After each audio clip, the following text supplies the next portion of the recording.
Welcome to NCBA's Cattlemen's Call podcast with host Lane Nordland. Hey everybody, welcome back and thank you for answering the Cattlemen's Call here today. I'm Lane Nordland, and as we get ready for today's podcast, we are going to focus on weather as we wrap up August 2024 and look to the fall and then winter 2025. There is a lot at work in terms of what weather could appear over the next few weeks and months. So joining us here today is our very good friend, agricultural meteorologist Matt Makens, who of course you see on Cattlemen to Cattlemen and read in the National Cattlemen as well. But first off, Matt, how have things been going here this summer for you and your family and for the weather? Everybody's great. And you know, the summers, we always say they're brief, they go too quick and all that, which they do. But there is some niceties to coming with a school routine, get the kids back out of the house so they stop punching each other, get back to some normal routine. So good summer, and we're off to the races here this fall. So hopefully you and your family are doing well and everyone else's. No, yeah, family's doing good here. Haying is wrapped up, and we are just looking towards fall activities, of course, with a growing family. And, we up here in Montana, we've actually got some decent cooler temperatures over the past few weeks, along with some pretty beneficial moisture. It obviously shut off there through July and first part of August here. So we are happy about the moisture, but looking forward to talking more about what may be in store here throughout the fall and into the early part of the winter. But Matt, as I mentioned, you've joined us before, and you've also shared your insight on Cattlemen to Cattlemen. So many of our audience members may watch or listen to you, but let's just share a little more about your background. How did you get into meteorology and really find yourself sharing this vital information with producers day in and day out? Well, you better spike your coffee. I'm going to condense a long life story into about 45 seconds if I can. No, I grew up in the ag world. My dad was a veterinarian. He was kind of a high risk buyer for us personally, and we did 4-H and all that. But from day one, really, mom and dad both said, you just love the weather. You could not be inside, and I still can't. It drives me crazy. I love just be outside, watch the clouds, watch the sky, watch meteors, anything. So kind of getting into the weather was natural, but to get to where I am today was many different paths. I wanted to go to the Air Force Academy, was appointed. My long-term life goal was to study meteorology there, become a pilot, get up to about major school. And then at that point, leave being a pilot and get my PhD, and then eventually hopefully work for NASA with some sort of remote sensing or whatever it could be, but all tied back to the atmosphere and everything that we watch in it. So that's a super condensed version, but weather has always been a passion of mine. And super long story short, through Cattle Facts and NCBA, a number of people that I grew up with are kind of pulled me back in that direction as of about 5 years ago or so, and got me back to NCBA and Cattle Facts and back into the ag world from some different life choices along the way. Well, and of course, you did spend some time in front of the green screen of a TV station as well. What was that like? Of course, being on live TV, there's nothing more of a rush than being on live TV. It just I don't know how to explain it. But for yourself, what was that journey like? And then what's it been like transitioning into more of this ag meteorology role and truly being a vital resource for producers? Well, leaving college, kind of the goal was not necessarily television. I did, ag radio for KFRM out of Kansas, and worked in some engineering for some renewable energy and coal-fired power plants. And that's kind of where my brain was going, was kind of the scientific aspect in those directions. But just out of, friends needing help, or just the draw to television kind of kept me in it. And over the years, I had 5, 6, 7 different stations I worked for. And every time I thought I was going to get out and focus on ag or engineering, another TV station would call and say, hey, we could use you for 3 or 5 years, whatever the case may be. But it was the aspect of not the inner office workings of a TV station. That doesn't attract me. What attracted me to that job was being able to explain something in complex terms, but hopefully simply enough that you could have some action from it. Especially, television markets in Kansas and down in Florida. They're different kind of viewership there that really value, like tornado coverage or hurricane coverage. And you can really be a scientist and be a communicator at the same time. And the combination there is what I appreciate and have been drawn to. Now, when you look at the tools, it's not just you don't just hop on Weather Underground and grab your information there. That obviously there's a lot of sophisticated tools and resources out there that you can utilize in making your predictions and forecasts.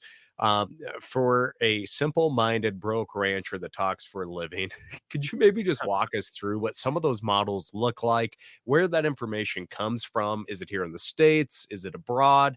And how can you use these different models to really make a good forecast or your best forecast when it comes to predicting what weather may or may not do? Sure. Let's talk about scale, okay? Let's say we have a near-term impact, whether it be heat, tornado, hail, whatever that may be. There's a certain grouping of models that's highly accurate for that. Most of those are all produced by the U.S. And they can be super short range. So when it comes to a short range forecast, severe impacts, damage potential, threatening, to a high level of degree, there is very valuable information that's freely available, but it's great modeling, it's radar technology, it's satellite technology, and all that's, I can pull into my home office, and I'm running about 5 different computers down here, but they all serve different functions. So that's on the very short term scale, and that's what most people are used to when they think about weather. But branching out into ag, of course, we don't worry just about the next 3 days. We got to go out the next 2 weeks. I got to put hay up. I got to go out. What am I worried about this winter? I got to buy hay, don't I? Those kind of questions. So, you're talking about 3, 6, 9, 12 months.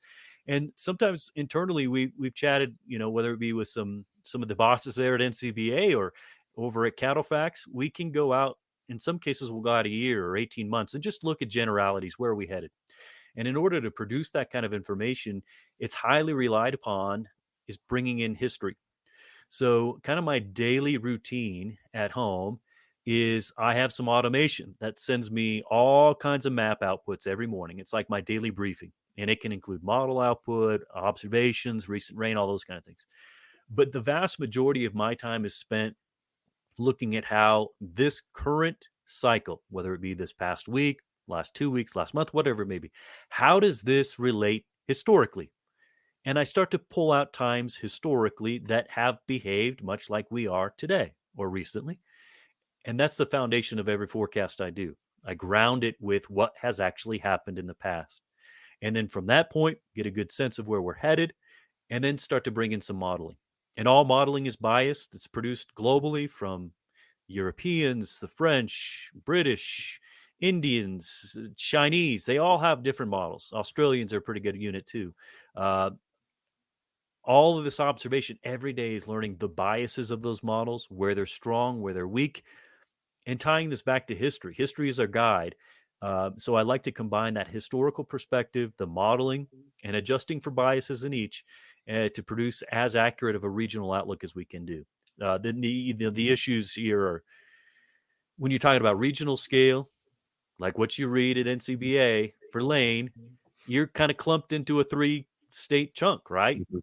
So we're not quite getting you the specific information 9 months down the road, but we are giving you a trend of what your region may expect. And that's the end goal here, is to just give you the earliest heads up that, sure, I would cut hay in 2 weeks. I think my period is good. And you know what? I'm going to save that because I know in 6 months I'm going to need that hay. Yep, very, very, very true.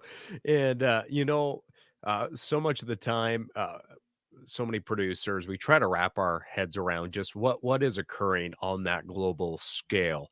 And like I said, I'm just a simple-minded broke rancher, and not being a forecaster or a meteorologist. Having your insight is just so helpful, especially whether it be in the National Cattlemen, on Cattlemen to Cattlemen, or the weather alerts that get sent out as well on social media. But a big talk, obviously, around the table right now is the La Nina watch that is maybe currently taking place. What I guess, has there been an update here as we move into the fall on just a full-on La Nina? What can we expect here in the northern hemisphere of North America? I guess what is your insight on that front? Sure. We've chatted about the return of La Nina for quite some time. El Nino is done, is gone, has been for a couple of months. Over the last, say, 6 weeks or so, when I'm talking for the next moment, it's going to be about the ocean conditions, okay? Equatorial Pacific, so off of the coast of South America. This is the region we're talking about. And we're worried about what the ocean temperatures are doing here. And they're cooling off.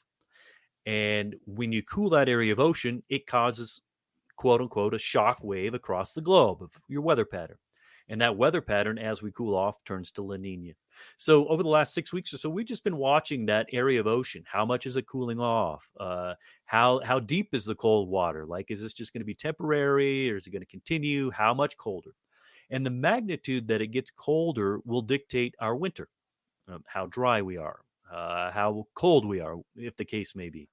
So over the last 6 weeks or so, we've been watching that. The summer is kind of a tricky time because the ocean where we're talking about, it can stall out. For 2 months, it may not change at all. It may just do what it does. It's just average. But once we hit later this month, later August into September and October, that area of ocean and some others will kind of lock it in, if you will. They'll become what they're going to be. And I'm still talking about just the temperatures of the surface there. So this time of the year is kind of a little bit of a holding pattern for the winter forecast, just waiting to see what these oceans can do. And right now we're sitting in that holding pattern. The average temperature there is right at average. So there's no El Nino, no La Nina. There's a lot of cold water down below into the depths, and we can go way down, thousands of meters down to the ocean, and I'll bore you with that over a beer sometime. But so we're going to trend toward a La Nina and probably end up as a weak one for this winter. And that doesn't mean that the option of staying neutral isn't on the table, or a strong La Nina isn't on the table, but probably a weak one. And why do we care? If you've watched Cattlemen to Cattlemen, I've shown you why we care. Because a neutral pattern versus a weak La Nina versus a strong La Nina dictates how quickly drought is going to hit you. Or if you're in your country, Northern Rockies, Northern High Plains, or the Pacific Northwest, how wet you can be and how violent your winter may be in terms of cold. So, we do have to separate these items, and those details kind of come into a clearer picture over the next 6 weeks or so, watching that ocean, what it's going to do. So with some of these possibilities, if we're looking at a weaker La Nina versus a more neutral weather pattern, can you maybe just share what some of those possibilities could look like as we move from fall into winter for the different parts of the nation? I know we don't have a visual for our listeners right now, but could you just share what Sure. those two possibilities may look like depending on how things really shake up? Absolutely. And depending on when you're listening to this podcast, you could grab the National Cattlemen. It was the digital version. There is a graphic in there that will walk you through the differences. Yeah. So let's, if you have that, look it up. Press pause and we'll get going. If you don't, I'll try to visualize it for you. So let's just say we sit in neutral. Okay. And that's no El Nino, no La Nina. What does the weather pattern do across the country? It's still dry across the South. Texas, New Mexico, Kansas, Oklahoma routinely are dry, even in a neutral pattern. It struggles to bring us water in your territory. Northern Rockies, Northern High Plains, producers in the Pacific Northwest, they struggle to get water in a neutral phase. It doesn't really do much for us. So neutral is not necessarily a good thing. It can be depending on your region. If I'm in Texas, I want a neutral phase because the amount of drought is slower. I still have hopes of getting some water. Now let's go to the other end of the spectrum, a full-on, full-bore La Nina. Now I'm worried if I'm a producer in the central or southern plains. I know it's going to be drought and it's going to hit hard. So my forage by the spring is going to be terrible. So I'm buying insurance to cover that. I'm buying PRF. I'm buying hay now because it's cheap. I'm shipping it in. I'm holding it. If I'm a producer in the northern high plains, the northern Rockies, the Pacific Northwest, I want that stronger La Nina. I want the water that it can bring us. It's going to be in the form of snowpack largely. So yeah, I'm going to have to endure a colder winter, but I'm going to have more snow. So my forages next spring will be in better shape. So long story short, it is absolutely dependent on where you are. But if I'm a producer in the north, I want a strong La Nina, and I'll have to add extra layers, extra long johns, but I'll want that water. If I'm a producer in the south, I don't want a strong one. I want a neutral one, just so my drought is not as bad as it could be with a strong La Nina. So if we're looking at a weaker to a stronger La Nina, what is the time span on that? How long usually will that last from strong to a little bit weaker? If let's just say in 2 months' time, you're seeing the headlines, strong La Nina emerges, then you're in for a really long impact. It goes well into next spring and likely next summer. Okay. If in 2 months it's just weak La Nina establishes, then it may only really be an impact for, say, December and January and then totally fade out. So that leaves the spring with more opportunity to get some water if you're to the south. Um, so the weaker the event is, the shorter time span of that impact. The stronger the event, the longer the impact. And let's recall 2020. Sluggish La Nina started, and then what happened? We started getting the headlines. Raging La Nina, historically strong, and we were in it for 3 long years.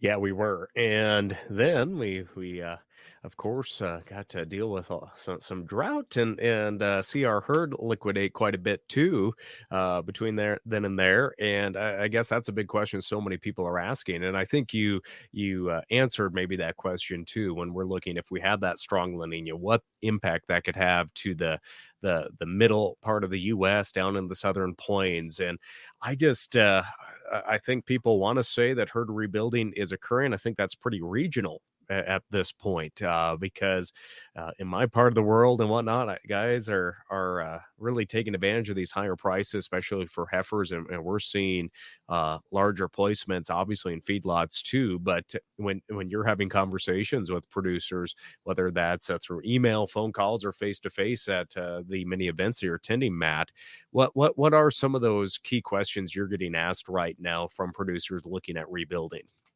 Well, you hit the nail on the head. It's super regionally specific. I've within the recent past, there's optimism in Canada because they had a really good moist spring and summer, kind of shut off in July, and they want to rebuild a little bit. Okay, but most recently I was in Oklahoma and also Texas, and they're way more cautious, rightfully so. And I don't see or hear rebuilding talk down to the south. It's maintain is the rule there. And as we've had some internal discussions with, since I also work with CattleFax, some internal discussions there. Or most recently, I was at OCA down in Oklahoma with Dr. Peel from Oklahoma State, and very similar sentiments. Like, we're in a very cautious period. And if we draw in history, both weather-wise and cattle market-wise, herd size-wise, we're several years away from really a notable rebuilding.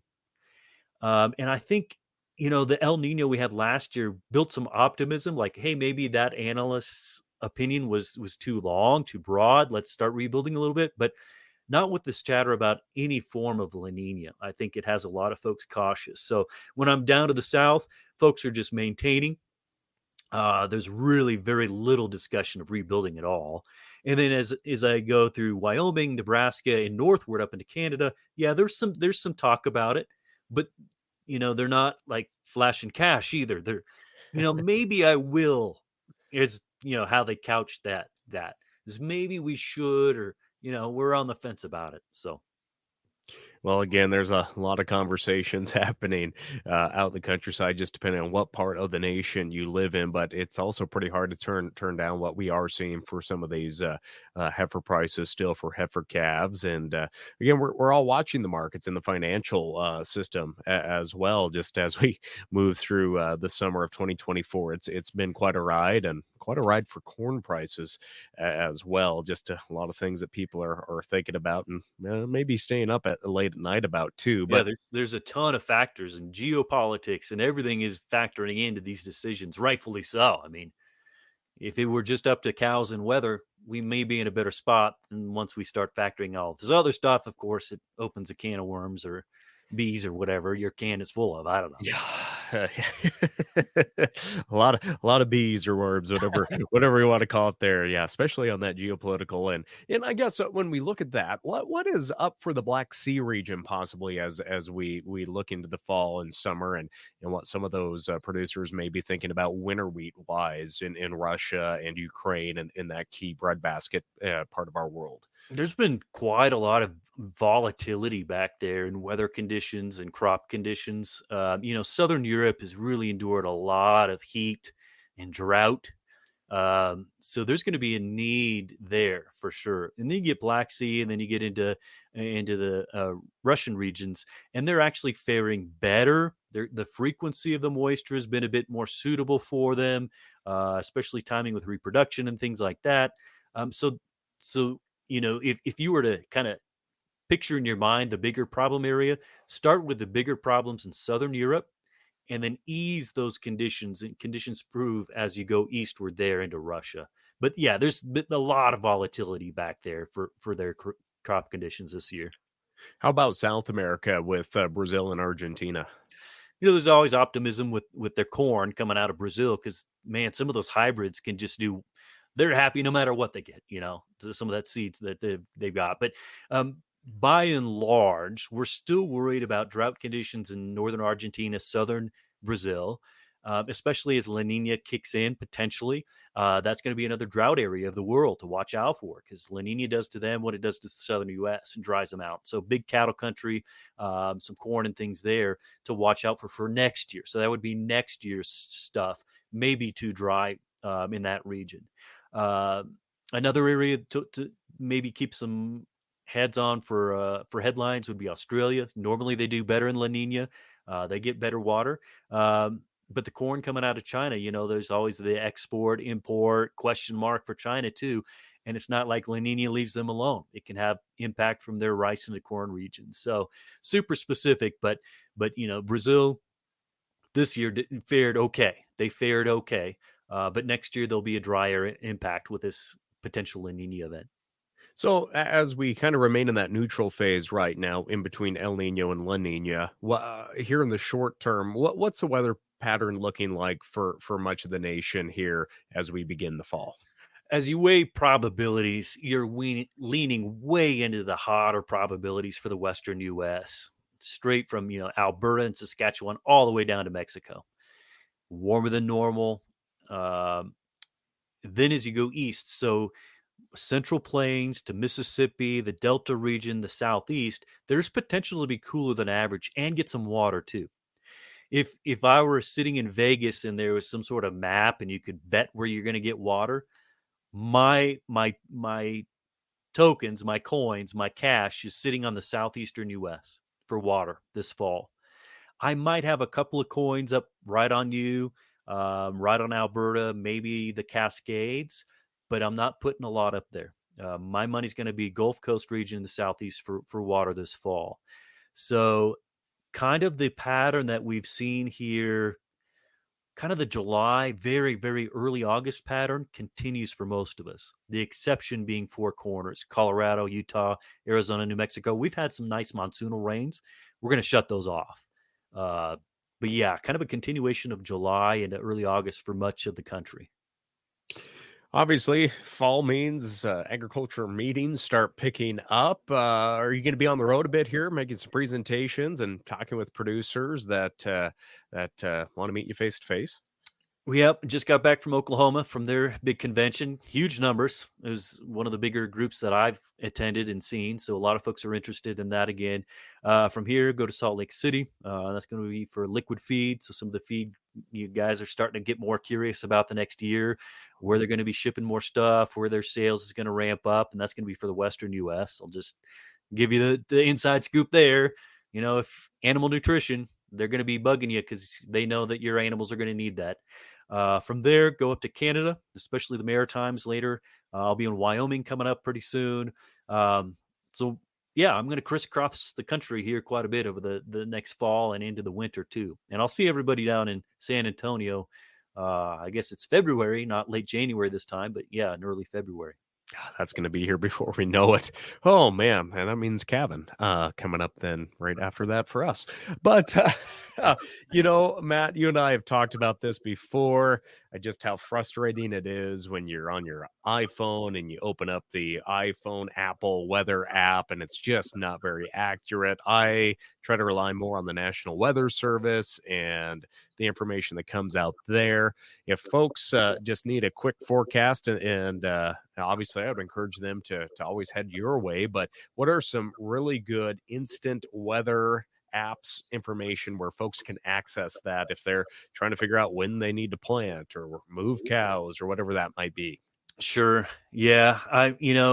From a short-term standpoint, you can't go wrong with the National Weather Service website. Dial in your zip code, highly accurate.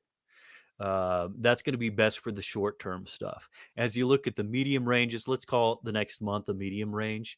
There's quite a bit of value to some modeling that you may see somebody put on social media. I don't do that. I don't think that's fair to take a vendor and just publish their images. But there is that information out there. I would also say the Climate Prediction Center, also a National Weather Service product, but NOAA, Climate Prediction Center, their monthly outlooks are pretty decent. If you go even longer ranges, 3, 6, 9, 12 months, obviously I'm going to be biased and say just stick with your Directions magazine or National Cattlemen. Just know when you start looking that far out, if it's a model product, there's a lot of biases in those models that you're not being told.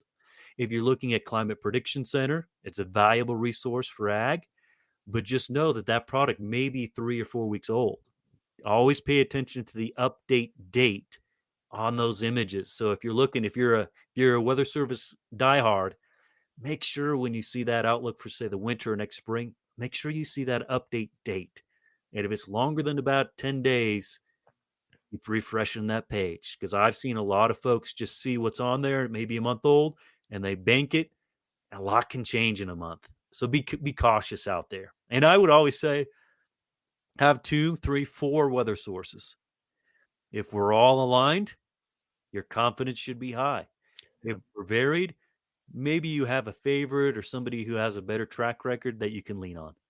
No, very, very good information and tips there, Matt. And as always, we appreciate you sharing your insight, not only on the Cattlemen's Call, but of course on Cattlemen to Cattlemen in the National Cattlemen. Of course, also your insight and work with our friends at Cattle Facts. And in general, we always appreciate you joining us. And when there's moisture coming my way, I buy you more drinks at the bar during these conventions. You know that. So even though you don't bring me really good baked goods from bakeries in New Orleans, I'm always going to hold that against you. But that's true.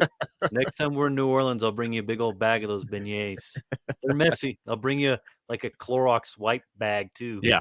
No, I need those. Matt, anything else before I let you get back to your day? I would just say be cautious with forecasts right now. Let confidence grow. Let the oceans do their thing. Now's not the time to jump to judgment. Let's get into September and October, and we'll have a really good feel at that point where we're headed. Just know that, if it's me out there, if I see some hay that's attractive to my price point, I'm buying it. I'll keep it. That's where my standpoint is. I'm buying stuff and holding on to it, knowing that's probably where we're headed. But we'll chat in the future, and yeah, over the next 6-8 weeks, you're going to see pretty firm forecasts coming out for the next 6 to 9 months. No, and that's a very good point you bring up there too. There's still a lot of hay out there from last year that is very reasonably priced, and hay that was put up this year pretty reasonably priced, delivered up in our country, for sure. It's tough when guys are paying $250 to $350 or more a few years ago just to get hay shipped in to keep our herds together. But yeah, that's a very important topic. Thanks for bringing that up. And if you're around my area, fence it off. The elk are greedy, very greedy creatures. Yes, yes. They just don't understand. They can't read the signs. I don't know what that's about. Yeah, they can't read the no trespassing signs or keep out. But hey, Matt, I appreciate it as always. And for our listeners, make sure and check out all of Matt's forecasts, whether that is through this podcast, through Cattlemen to Cattlemen, and through all the online resources, and of course with Cattle Facts as well. So, Matt, thanks for joining us here today. You bet. My pleasure. Always good to chat with you, Lane. Same.